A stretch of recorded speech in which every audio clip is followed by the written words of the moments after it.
Good morning to all of you students. देखिए, मैं आप लोगों को पढ़ाने जा रहा हूँ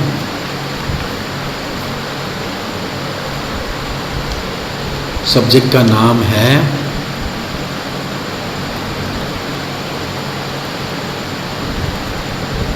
बिल्डिंग मटेरियल्स एंड कंस्ट्रक्शन। ठीक है, BMC, building materials and construction. इसमें मैं आप लोगों को डिटेल्स से पढ़ाऊँगा कि बिल्डिंग जितने भी बिल्डिंग मटेरियल्स है उनके various type of building materials, उनके फिज़िकल प्रॉपर्टीज़ और उनके क्या है कि प्रॉपर्टीज़ के अलावा बाकी एडवांटेजेस क्या है, डिसएडवांटेजेस क्या है, कहाँ कहाँ पे क्या क्या चीज़ें यूज़ करना है, ये सब सारा चीज़ें डिटेल्स में पढ़ेंगे। ठीक है, पहला हम लोगों का जो पहला टॉपिक है स्टोन्स। ठीक है, पहला टॉपिक है हम लोगों के स्टोन्स। अब स्टोन्स के बारे में मैं आप लोगों को बताऊंगा कि स्टोन्स जो है इसके बारे में क्या क्या चीज़ें आप लोगों को जानना ज़रूरी है। देखिए, स्टोन्स जो होती है, अगर टेक्निकल टर्म में स्टोन्स को हम लोग टेक्निकल टर्म्स में बताए तो स्टोन्स को हम लोग रॉक्स बोलते हैं। ठीक है, in technical terms stones are known as rocks. ठीक है, इसके बाद यही नहीं, जितने भी रॉक्स है ये सब डिवाइडेड होकर रखा है and these are actually the building materials. And इनको हम लोगों ने सब डिवाइड कैसे किया है, देखिए, पहला चीज़ है the engineering structures are composed of materials. This materials are known as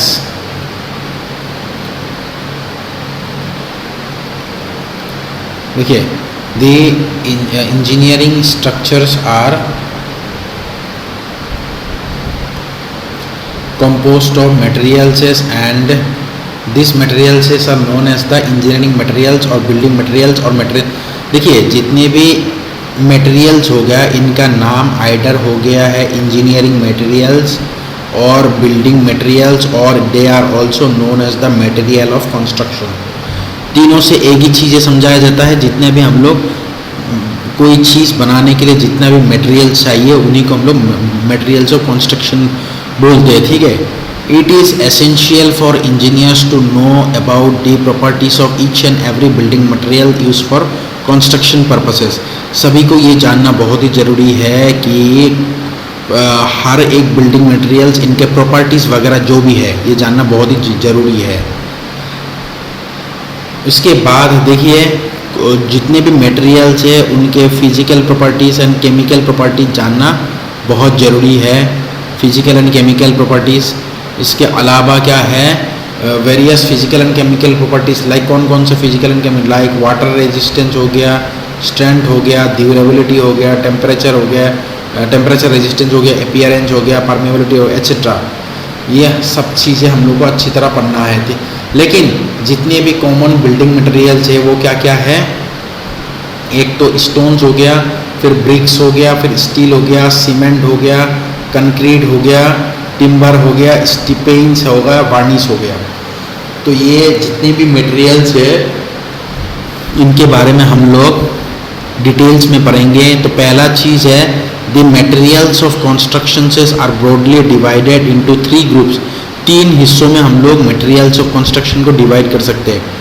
एक हो गया सीमेंट मटेरियल, दूसरा हो गया प्रोटेक्टिव मटेरियल एंड तीसरा हो गया सॉलिड मटेरियल। सीमेंट मटेरियल्स का मतलब क्या है, जितने भी बिल्डिंग मटेरियल्स है, सीमेंट को ले लो या लाइम को ले लो, ये सारा चीज़ें क्या है, सीमेंट मोर्टर है।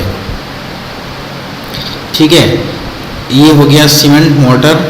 इसके बाद नेक्स्ट है प्रोटेक्टिव मटेरियल। प्रोटेक्टिव मटेरियल का मतलब क्या है, वही बिल्डिंग मटेरियल से जो हम लोगों का लेयर्स को प्रोटेक्ट करता है। मतलब हो गया आप लोगों का पेंट हो गया, वार्निश हो गया, वार्निश मतलब डोर्स में जो दरवाजा में करते हैं, प्लास्टर हो गया, प्लास्टर वॉल्स में करते हैं, वार्निश दरवाजा में करते हैं, और पेंट्स भी हम लोग वॉल्स में करते हैं। उसके बाद सॉलिड मटेरियल। सॉलिड मटेरियल्स का मतलब क्या है, स्टोन्स एक सॉलिड मटेरियल है, ब्रिक्स है, आयरन है, टिम्बर है, एट्सेट्रा।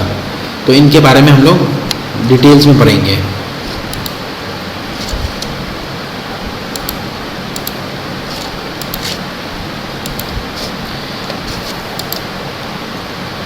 इसके बाद नेक्स्ट है बिल्डिंग स्टोन्स। जितने भी बिल्डिंग स्टोन्स हो गया उनके बारे में अभी हम लोग पढ़ेंगे कि जितने भी बिल्डिंग स्टोन्स हो गया, ये एक्चुअली जितने भी बिल्डिंग स्टोन्स है ये तीन हिस्सों में डिवाइडेड है। कौन कौन हिस्सों में डिवाइडेड है? Stones are classified into 3 parts. कौन कौन सा है? पहला हो गया जियोलॉजिकल क्लासिफिकेशन, पहला हो गया जियोलॉजिकल क्लासिफिकेशन, पहला हो गया जियोलॉजिकल क्लासिफिकेशन। उसके बाद दूसरा हो गया आप लोगों का फिजिकल क्लासिफिकेशन, दूसरा हो गया फिजिकल क्लासिफिकेशन।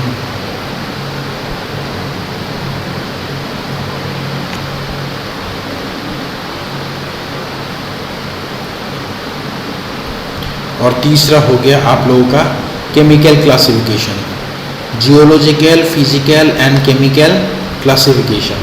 अब इनके बारे में मैं डिटेल्स में बताऊंगा। जियोलॉजिकल क्लासिफिकेशन का मतलब है जो रॉक्स होते हैं, जियोलॉजी कैसे डिवाइड किया गया है?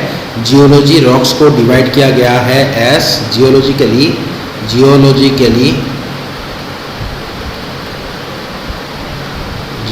कैसे डिवाइड किया गया है? पहला हो गया इग्नियस रॉक्स, पहला हो गया आप लोगों का इग्नियस रॉक्स। सेकंड हो गया आप लोगों का सेडिमेंटरी रॉक्स, पहला हो गया इग्नियस रॉक्स, सेकंड हो गया sedimentary rocks.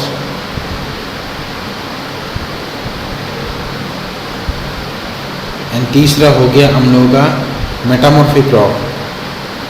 Igneous rock, sedimentary rock and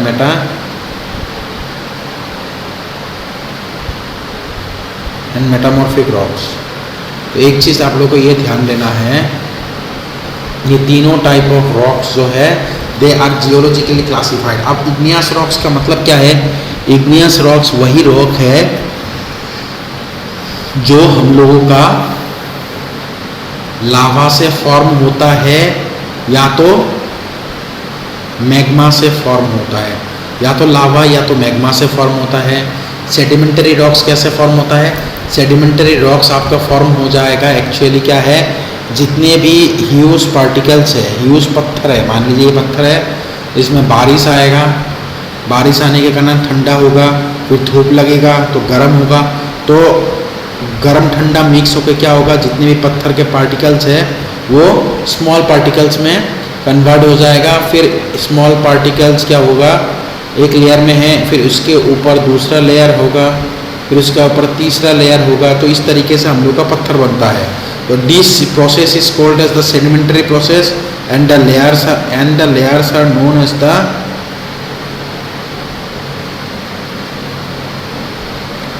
this methods are known as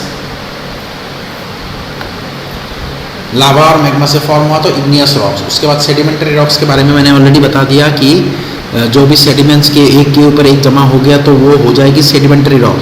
sedimentary rock की एक खासियत है कि मतलब एक एग्जांपल मैं बताऊंगा आपको, बहुत ही इंपॉर्टेंट है, डेट इज सैंडस्टोन। ये एक सेडिमेंटरी रॉक है। इसके बाद मेटामॉर्फिक रॉक क्या है? देखिए जितने भी इग्नियस रॉक्स हो गया और सेडिमेंटरी रॉक्स हो गया, ये दोनों टाइप ऑफ रॉक क्या होगा, मॉडिफाई बनेगा। मॉडिफाई होके हम लोग का मेटामॉर्फिक रॉक्स बनता है। This rocks will modify into the metamorphic rocks. Modification होने के कारण या मेटामॉर्फिज्म होने के कारण मेटामॉर्फिक रॉक्स फॉर्म होता है।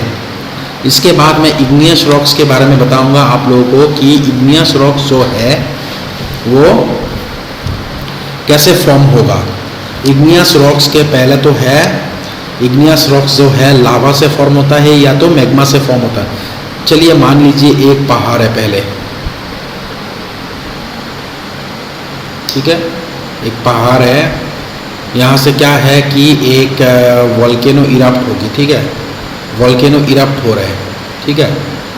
तो यहाँ पे जो भी गैसेस वगैरह होते हैं या below the earth surface, these are actually known as the magma. जो वोल्केनो के अंदर रहता है वो हो गया मैग्मा, और अगर मैग्मा बाहर आ जाता है they are actually known as the लावा.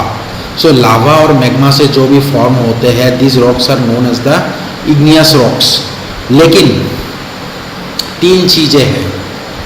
अगर मान लीजिए इग्नियस रॉक्स का फिर 3 टाइप्स है. कौन कौन सा है?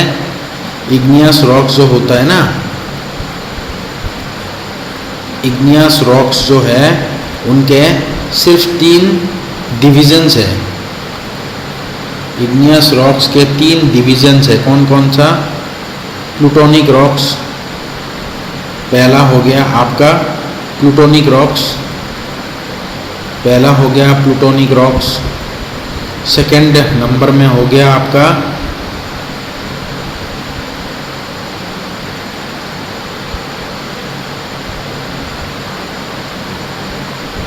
वॉल्केनिक, प्लूटोनिक हो गया, वॉल्केनिक रॉक्स हो गया, एंड तीसरा हो गया आप लोगों का हाइपाबेसल.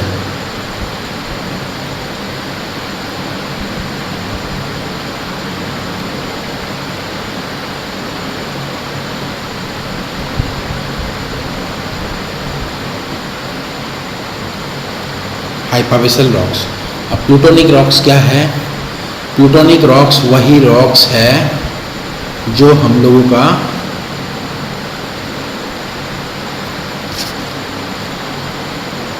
प्लूटोनिक रॉक्स वही रॉक्स है जो एक्चुअली क्या है, किससे फॉर्म होता है?